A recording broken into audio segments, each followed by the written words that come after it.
குயிக்காக இந்த தக்காளி சட்னியை நம்ம செஞ்சிடலாம். நல்லெண்ணெய் சேர்த்து செஞ்சிங்கன்னா 10 நாள் வரைக்கும் கூட கெடாமல் இருக்கும். ட்ராவல் பண்ணுறீங்கன்னா கண்டிப்பாக இதை செஞ்சு எடுத்துகிட்டு போகலாம். இட்லி, தோசை, சப்பாத்தி, சாதம்னு எது கூட வேணாலும் நம்ம வச்சு சாப்பிட்லாம். ஈஸியாக செய்யக்கூடிய இந்த தக்காளி சட்னியை எப்படி செய்யுதுன்னு வீடியோக்குள்ளே போய் பார்க்கலாம் வாங்க.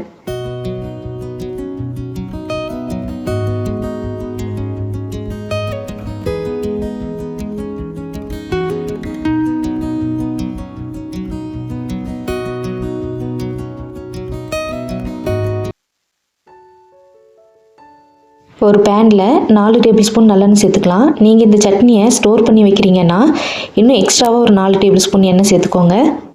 எண்ணெய் சூடானதும் 25 பல் பூண்டு நான் சேர்த்துருக்கேன். இது ரொம்ப சின்ன பூண்டாக இருக்கனால நான் 25 பல் பூண்டு சேர்க்குறேன். பெரிய பல்லாக இருந்தால் நீங்கள் 10 பூண்டு சேர்த்தாலே போதும். இது கூடவே 1 டேபிள் ஸ்பூன் உளுத்தம்பருப்பு, 1 டேபிள் ஸ்பூன் கடலைப்பருப்பு சேர்த்துக்கலாம். இதை கருக விடாமல் நல்லா செவக்க வறுத்துக்கலாம்.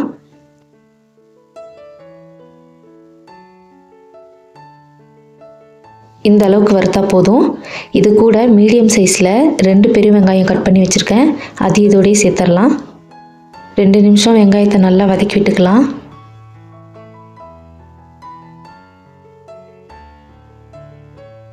வெங்காயமும் நல்லா வதங்கிருச்சு.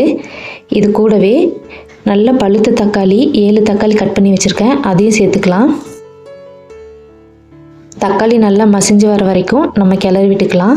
தக்காளி வேகலைன்னா அடுப்பை சிம்மில் வச்சுட்டு மூடி போட்டு நல்லா வேக வச்சுக்கோங்க.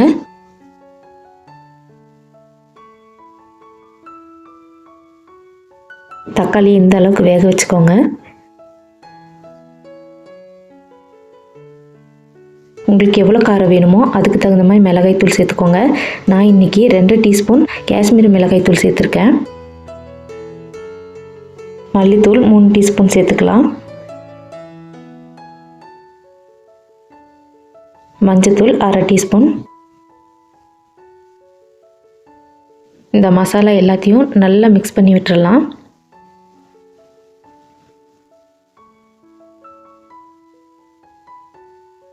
இந்த சட்னிக்கு தேவையான அளவு உப்பையும் சேர்த்துட்டு நல்லா கிளறி விட்டுறலாம். நல்லா கிளறி விட்டாச்சு. இந்த தக்காளியை நல்லா ஆற வச்சுட்டு ஒரு மிக்ஸி ஜாரில் சேர்த்துருங்க.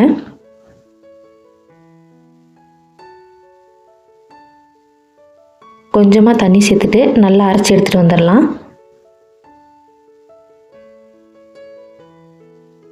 இந்த அளவு அரைச்சி எடுத்துக்கணும். அதிகமாக தண்ணி சேர்த்திடக்கூடாது.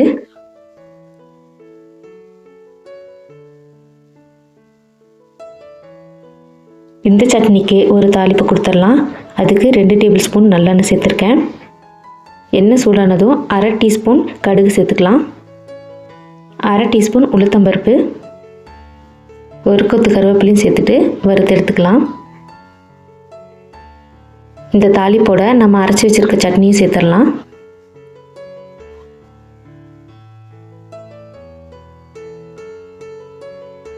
இந்த தாளிப்பையும் சட்னியும் நல்லா கலந்து விட்டுறலாம்.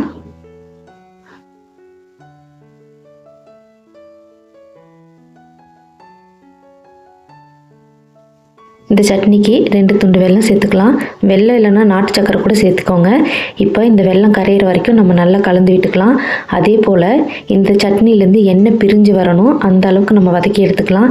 உங்களுக்கு இதே அளவுக்கு போதும்னா அப்படியே எடுத்து கூட சர்வ் பண்ணிக்கலாம். எண்ணெய் நல்லா பிரிஞ்சு வந்துருச்சு. இப்போ இதை நல்லா நம்ம ஆற வச்சுட்டு ஒரு ஏர் டைட் கண்டெய்னரில் கூட ஸ்டோர் பண்ணி வச்சுக்கலாம்.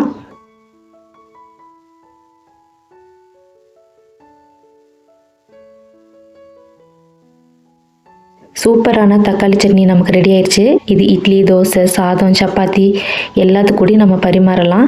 இதோட சுவை எப்படி இருக்குன்னா இனிப்பு, புளிப்பு, காரம் இது 3மே கலந்த சுவையாக இருக்கும். கண்டிப்பாக நீங்கள் ட்ரை பண்ணி பாருங்கள். ட்ரை பண்ணி பார்த்துட்டு எப்படி இருக்குன்னு கமெண்ட்ஸில் சொல்லுங்கள். இந்த வீடியோ பிடிச்சிருந்தா லைக் பண்ணுங்கள், ஷேர் பண்ணுங்கள், கமெண்ட்ஸ் பண்ணுங்கள். மறக்காமல் நம்ம சேனலை சப்ஸ்கிரைப் பண்ணிக்கோங்க. அடுத்த வீடியோவோடு வர வரைக்கும் பாய்.